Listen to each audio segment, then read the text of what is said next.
A partir de este momento comienza la sección editorial de Platica con Ángel, correspondiente al miércoles 11 de mayo del año 2022. Muy bien, el editorial se llama hoy En verdad todo va muy bien. ¿Por qué pregunto esto? ¿Por qué le puse este título? No sé si se han fijado ustedes, si han advertido que el presidente ya no afirma vamos bien, muy bien. Pero hace 1 año y medio, 2 años, todavía decía, vamos muy bien, esto va muy bien y qué crecimiento para acá y por allá. Pero de tiempo acá, el presidente ya no dice vamos muy bien. ¿Por qué no dice el presidente que vamos bien o muy bien? Porque la realidad es tan ofensiva para él, contradice de una manera contundente las mentiras que expresa, que ya no puede sostener en lo más mínimo uno solo de los planteamientos en empleo, en seguridad, en infraestructura, en recursos para la salud, para la educación, para mantenimiento de la infraestructura, para seguridad pública, etcétera. Todo prácticamente se lo está llevando para las 3 tonterías estas y ocurrencias. Vea usted el estado en el que se encuentra el aeropuerto de Santa Lucía. Si un domingo no tiene mejor cosa que hacer, lleve a su familia para que vean esa engañifa, esa estafa que le llaman Aeropuerto Internacional Felipe Ángeles. No es cierto. No es aeropuerto internacional. Van a meter un vuelo a Cuba. Bueno, pues sí, pero a los cubanos no les interesa que el espacio aéreo y chocan. No. Si me está contratando 500 médicos y le voy a sacar 10, 15, 20, 30 millones de dólares, pues sí, yo digo, a ver, vengo un vuelo de Viva Airbus o no sé cómo se llama la línea que dice que va a ir un vuelo charter, pues que vayan. ¿Ya? Ahí dejaron casi abandonado ese aeropuerto no terminado. No hay vías de acceso, nadie está trabajando, no les han pagado a las compañías constructoras y aquello, dentro de 1 o 2 meses nos vamos a enterar del desastre que hay. Es inevitable eso. Dos Bocas. Hoy pueden leer ustedes la interesante columna de Darío Celis en El Financiero, donde describe la tragedia que es el proceso de construcción de la refinería. El ridículo completo y que va a terminar costando una cantidad cercana a los 18, 20 mil millones de dólares cuando quizá la terminen, que al menos no va a ser en este sexenio. Acuérdese usted de mí. Es un desastre completo. Entonces, hacia allá se están yendo los dineros. Vea usted el desastre en el Tren Maya. Ya no puede ocultar eso el presidente. Por esa razón, ya no habla él de vamos bien, vamos muy bien. Ya no puede. Ha caído la captación. ¿Y por qué ha caído? Porque la economía está estancada. Simple y sencillamente. Simple y sencillamente. Ahora, en unos dos semanas, alrededor será, a ver, hoy estamos a 11, 14, el 25, 26, 27 de mayo por allá, no he visto la fecha ahí en la página del INEGI, vamos a conocer ya las cifras, no las oportunas, sino las oficiales, y va a ver usted el desastre que es nuestra economía. Entonces, no hay elementos, pues, para afirmar que esto va bien o muy bien. Pero ahora veamos algunas otras cosas que hablan de la situación tan compleja que estamos enfrentando. Primero, inflación. Estamos hablando de niveles de inflación por encima del 7%. Esas cifras, esos porcentajes de inflación, no los veíamos hace 20, 30 años.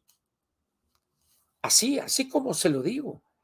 Entonces, las personas estaban acostumbradas ya a niveles de 3,5, 3,8, 4%. Y de repente, rájale, nos viene la cantidad de 7,13, 7 punto esto, y en ese momento, ahora, usted sabe que hay dos clases o dos inflaciones. Una que se llama la inflación subyacente, que sería la parte, vamos a decir, el chuki, la parte dura de la inflación, que son aquellos precios menos volátiles. Y hay otra parte que es la inflación no subyacente. Fundamentalmente son los productos agropecuarios, granos, verduras, frutas, cárnicos, combustibles, etcétera. Entonces, resulta que tenemos un crecimiento peligroso de la inflación subyacente, que esa más temprano que tarde se va a reflejar en la otra, o la otra se va a reflejar en la subyacente y va para arriba. Entonces, en ese sentido, pues, la inflación que estamos padeciendo y que en esos niveles va a durar posiblemente de aquí todavía a fines del 2023, se junta con la primera consecuencia de una elevada inflación, las tasas de interés más altas. Al tener tasas de interés más altas, eso sí, pero la tasa de inflación implica o genera o trae como consecuencia una tasa de interés más alta. Y la tasa de interés primaria, la que se llama interbancaria, es la tasa de la cual se derivan las otras tasas. Ahorita me voy a explicar.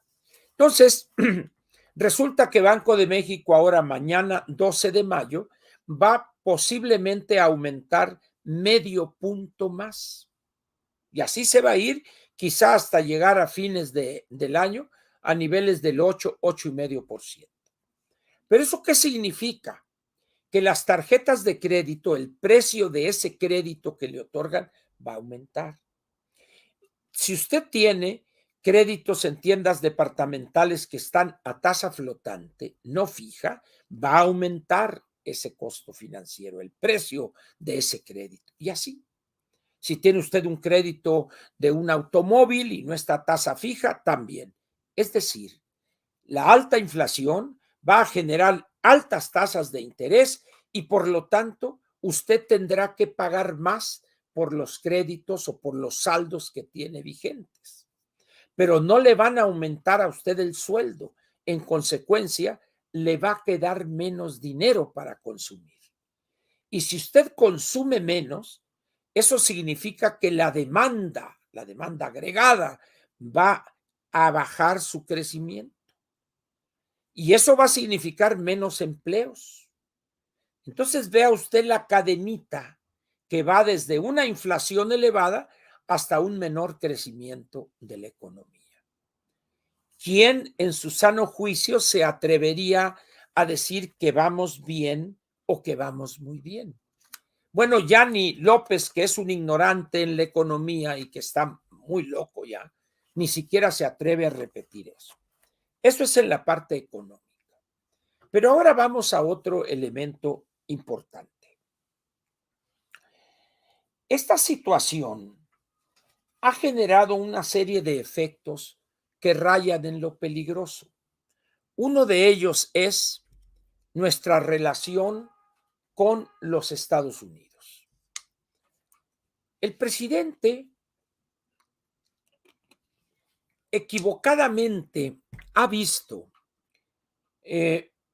o ha pensado, si es que se puede decir que piensa, que una actitud beligerante ante el gobierno del presidente Joe Biden, eso le va a granjear simpatías en México y también en América Latina. ¿Por qué? Porque en México tenemos un sentimiento antinorteamericano a flor de piel. Criticamos a los norteamericanos, hablamos mal de ellos, los insultamos y qué tales gringos y que esto, que el otro. Porque además de no conocer la interdependencia económica entre nuestros países, somos muy mal agradecidos. En 1995, principios del año, el presidente Clinton y decisiones de política que tomó nos salvaron de que este país se viniera abajo cuando, como consecuencia de aquel error de diciembre, para ponerlo de una fecha que se recuerde, nos quedamos sin reservas. Y los Estados Unidos, el gobierno de los Estados Unidos, nos salvó. Obligó a Banco Mundial y al Fondo Monetario Internacional a prestarnos decenas de miles de millones de dólares para poder reconstruir nuestras reservas. Y pagamos el interés, salimos, pero el papel jugado por el gobierno norteamericano y específicamente por el presidente Clinton nos salvó. Y en vez de reconocer ese apoyo en ese momento crítico, seguimos maltratando y ofendiendo a los norteamericanos, empezando hoy por este presidente de pedorrillo que tenemos, ignorante de esos episodios de la historia económica de nuestro país. Entonces ahorita el señor cree que está jugándole al antiimperialista como en los años de Echeverría, en los años 70. Y eso no es así. El mundo, 50 años después, ha cambiado. Eso es un peligro para las relaciones diplomáticas, económicas, políticas, militares, de cooperación para combatir el delito, el crimen organizado, etcétera. Pero eso no le importa al presidente.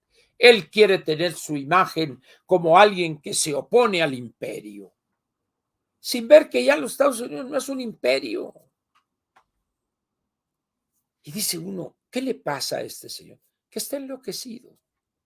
Y luego con esta junta, esta cumbre de las Américas, pues si no invita a Venezuela, Nicaragua y a Cuba, yo no voy. Mandaremos una delegación, que vaya Marcelo ahí, pero yo no voy en protesta. ¿Se imaginan ustedes que en México se estuviera organizando esa reunión, esa cumbre, y el gobierno norteamericano dijera, si invitan a esos tres, yo no voy? ¿Se imaginan cuál habría sido la respuesta de López Obrador? ¿Quién se mete en nosotros? Nosotros tenemos derecho de invitar a quien querramos, etcétera, etcétera. Bueno, pues eso es lo que está haciendo Estados Unidos. Pero hay algo más. Esta cumbre de las Américas está dedicada, como una parte importante, a la defensa de la democracia y la protección de los derechos humanos. Pero los tres gobiernos de América Latina que se caracterizan por el nulo respeto a los derechos humanos y un desastre democrático son esos tres: Cuba, Nicaragua y Maduro en Venezuela. Ahora, dice que los inviten. El único problema es que si baja allá Nicolás Maduro, lo van a meter al bote porque hay una orden de aprehensión por el apoyo y narcotráfico que ha hecho, etcétera, etcétera. Luego, Nicaragua se salió de la OEA. Entonces dice, el señor está, que los inviten a lo baboso. Pero él piensa que de esa manera, y luego surge por ahí Bolivia. No, yo también me uno a México, porque si no invitan a los tres, tampoco voy yo. Es que no nos asustes, Panteón Viejo. Y luego una bola de paisitos ahí en el Caribe que han vivido de la dádiva de petróleo venezolano. Nosotros no vamos también. Pues no vayan. O sea, imagínense la potencia económica, político, militar que es Estados Unidos, era para que fueran los señores y ver, para obtener un beneficio para su país, cooperación, etcétera. No, bueno. En ese sentido, ¿qué estamos ahí ganando? Nada, estamos perdiendo. Estamos poniendo en peligro una relación. Estamos poniendo en peligro un desarrollo económico, la formación de una verdadera clase empresarial no los grandes negociantes que con complicidades con los políticos, etcétera, no, sino de esa clase empresarial que se gesta y se consolida y desarrolla a raíz de la entrada en vigor del Tratado de Libre Comercio. Entonces dice uno, pero esas cosas no las entiende, no las valora el bulto. Ese es otro elemento para llegar a la conclusión de que no solo no vamos bien, vamos mal, vamos muy mal. Y le doy ahora a usted otro elemento. Seguramente que a estas alturas del partido, usted ya se enteró, ya vio ese video que aparece en las redes. Son dos videos, es en dos partes, está del mismo hecho, donde cuatro camionetas o de esos Hummers, los Humvees del ejército, que van hechos la mocha, como se dice, porque los van persiguiendo 7 camionetas llenas de malandros. 7. Y aquellos van y persiguiéndolos, corriéndolos, expulsándolos de Nueva Italia en Michoacán. Y les van gritando, jálenle putitos o disparen putos, así les van gritando a los soldados. ¿Y sabe usted qué van haciendo los soldados? Van huyendo, despavoridos, y ahí van, porque los otros los están expulsando. ¿Y por qué van los militares así? Porque la orden que tiene es no enfrentarse a eso. Yo no sé si el general secretario está consciente del rechazo y el desprecio que le merece él a la tropa.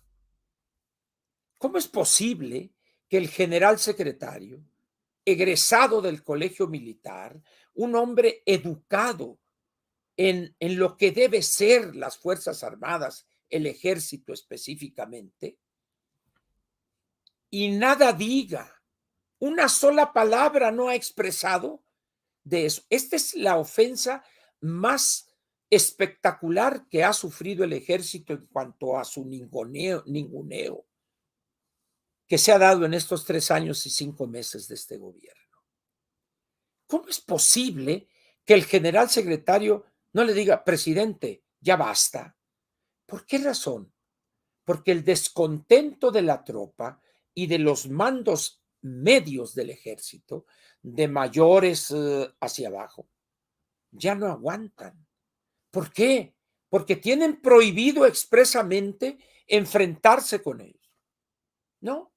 Ahí van una bola de malandros, putitos, jálenle y esto, y pitorreándose. Y la población inerme ante esto. Y ahí van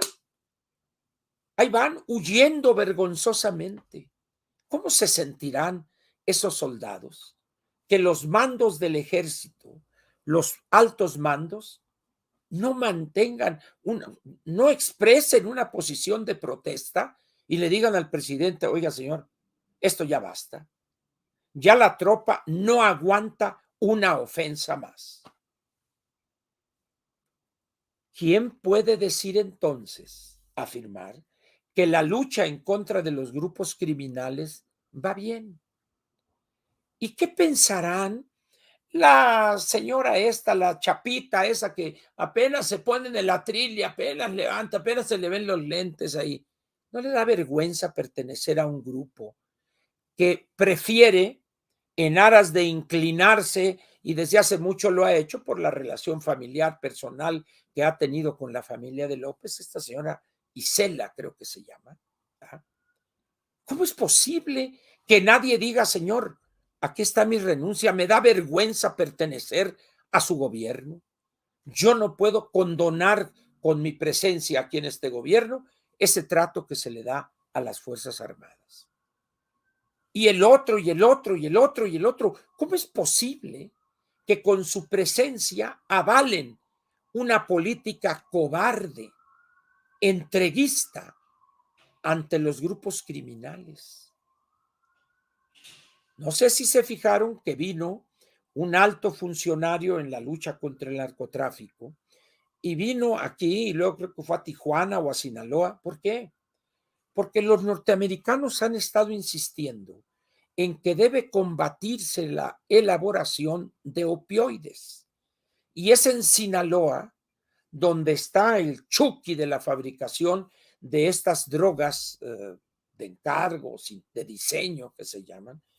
Eso causó 130 y tantas mil muertes el año pasado en Estados Unidos.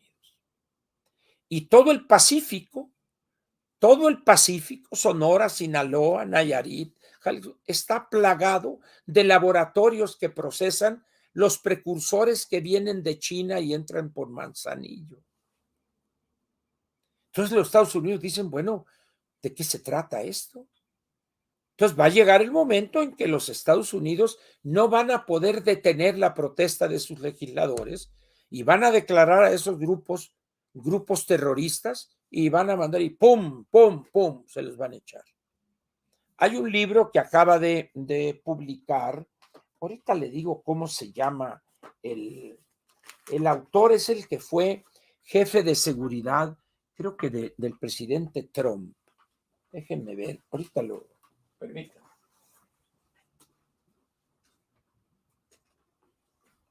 Perdón. Es que me levanto aquí y me ven con ojos de pistola. Miren, es importante esto que le voy a comentar. Déjenme buscarlo aquí, verán. Estoy aquí en el Kindle. A ver,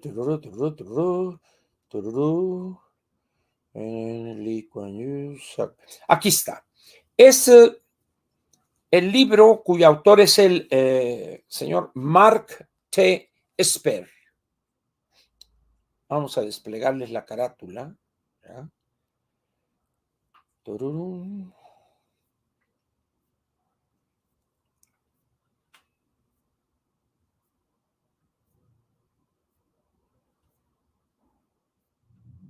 Aquí está. Este es el libro. Mark T. Esper, Un juramento sagrado. Son las memorias del secretario de la Defensa durante tiempos extraordinarios. Él fue un tiempo secretario de la Defensa con el presidente Trump.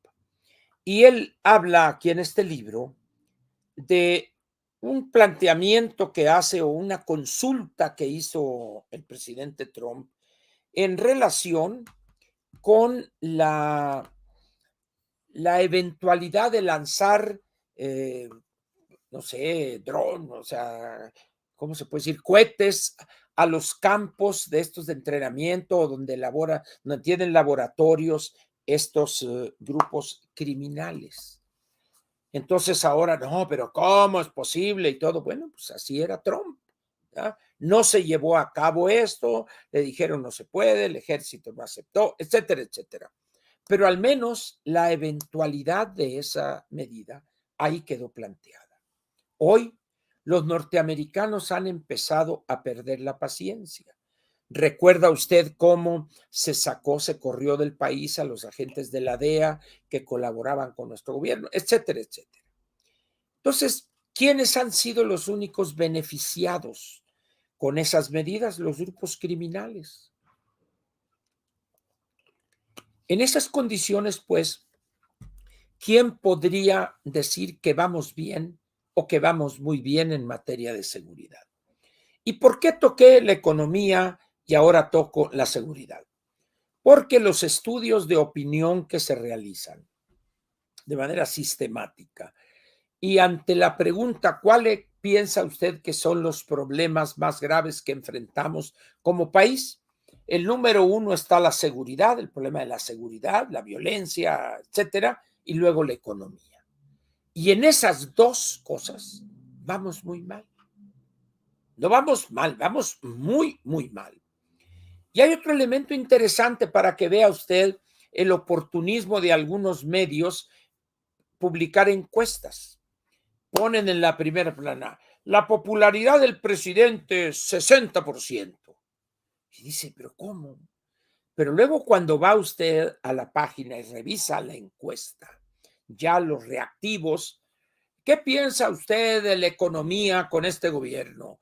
ha sido bueno, malo o peor, y malo, y de esto, y dice, pero el periódico pone en la primera plana que es muy popular el presidente, pero es que no me interesa que sea popular, me interesa saber si gobierna bien y ahí va por los suelos. Todos esos elementos se juntan con estas preguntas en encuestas que tiene Presidencia y donde los números ya, por ejemplo, el caso de la señora Sheinbaum, ya es casi un hecho que la señora no gana. Al que le pongan enfrente le va a poner una zurra, no gana.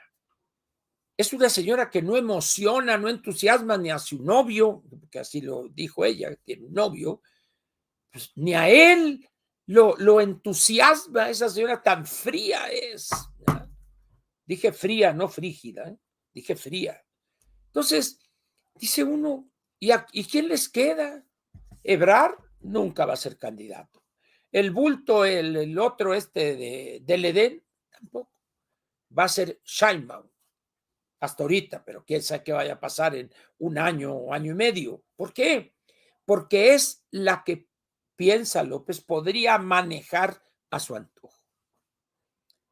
Entonces las cosas, yo lo he venido diciendo desde hace mucho tiempo, año y medio, quizá 2 años, se van a poner las cosas mal. Ahorita ya no se van a poner mal, ya están mal y se van a poner peor. Y la gente todavía no cree. No, ahí está Verdugo otra vez con lo mismo. ¿Cuáles son sus preocupaciones ahorita? ¿Quién va a ser campeón del fútbol soccer? Que si que si el otro, que si mete tantos goles de ida y que luego y que la vuelta y que los penales, esa es su preocupación. Ya recibieron un golpe en el ego con la derrota de este señor del Canelo Álvarez, que le golpeó a este ruso. ¿Eh? Entonces, dice uno, ¿cómo es posible que personas cuerdas, aunque no lo crea, hay personas cuerdas en este país, sensatas, que caigan y defiendan esta gobernación? Olvidémonos de la persona que encabeza este gobierno, que defiendan esta gobernación casi criminal. ¿Cuántas vacunas se desperdiciaron porque ahí las tuvieron guardadas? Ahora van a querer vacunar a los niños con esta porquería chafa de cubana, la vacuna cubana. ¿Cómo es posible? Pues, ni modo. Es decir, ese es nuestro país y este es el gobierno que eligieron 30 millones de mexicanos y esta es la gobernación que ha producido esta tragedia. Por eso cuando alguien que conocen ustedes y que todavía hace un año, año y medio decía que íbamos muy bien, pregúntele, oiga, compadre, ¿por qué ya no dice usted que vamos muy bien? ¿Qué pasó? No, bueno, mire, es que, no, dígame, ¿por qué? Porque antes usted me estaba jode y jode y jode que íbamos muy bien. Y ahora ya no menciona usted eso. ¿A qué se debe eso, compadre? A ver, destápame la otra, por favor, mujer. Ya, tómese, ahora otro trago de caguama aquí. A ver. Y no saben contestar. ¿Por qué? Porque las cosas no van bien, mucho menos muy bien. Van mal. Es más, van muy mal. Esa es la realidad, pues, que priva hoy. Entonces, yo le pediría a usted, atrevámonos a decir eso. Atrevámonos a darnos cuenta de la realidad ofensiva, cruda, que nos está golpeando. Y atrevámonos a decir, esto va mal, hay que corregir el rumbo. Pero ahora resulta que este país está habitado por decenas de millones de agachados. Yo me acuerdo cuando Rius creó aquella historieta semanal que se llamaba Los Supermachos. Cuando una persona de un editorial, no recuerdo cómo se llama, Editorial Posada, propiedad de un señor de apellido Mendizábal, este señor le roba a Rius o se apropia mediante chicanadas legales del título de los supermachos. Entonces Rius creó una nueva historieta que se llamó Los Agachados. Hoy México es un país de agachados, de agachones, de sacatones, que ya tememos decir las cosas incluso. Deje usted salir a marchar y eso. No. ¿Cómo explicar eso? No sé, no tengo la explicación, ¿no? Pero buscándole podemos ir que un pedacito acá y podríamos armar una explicación. Pero el hecho, ¿cuál es? Que nos hemos convertido en un país de cobardes, de agachones. Y eso, pues, es música celestial para el bulto, porque puede hacer lo que le dé su regalada gana, apoyar a los delincuentes, no combatir a los grupos criminales y permitir que a los soldados, que a las Fuerzas Armadas los ofendan, los insultan. ¿No sentirán pena ver a esos soldados huir ante la persecución de un grupo de criminales, de asesinos? ¿No les dará pena al general secretario? Yo no sé si usted, general secretario, era una persona valiente, era una persona que en los encargos que tuvo, era una persona firme, con valentía. Si lo fue hace mucho tiempo.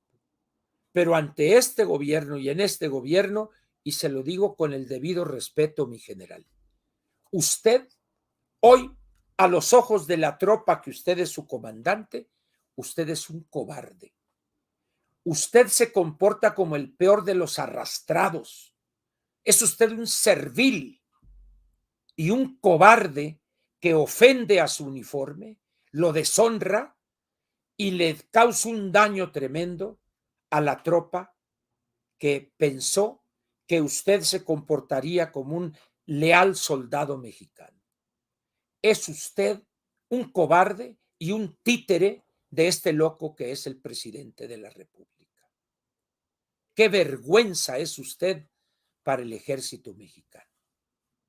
Aquí termina la parte editorial de Platica con Ángel correspondiente al miércoles 11 de mayo del año 2022.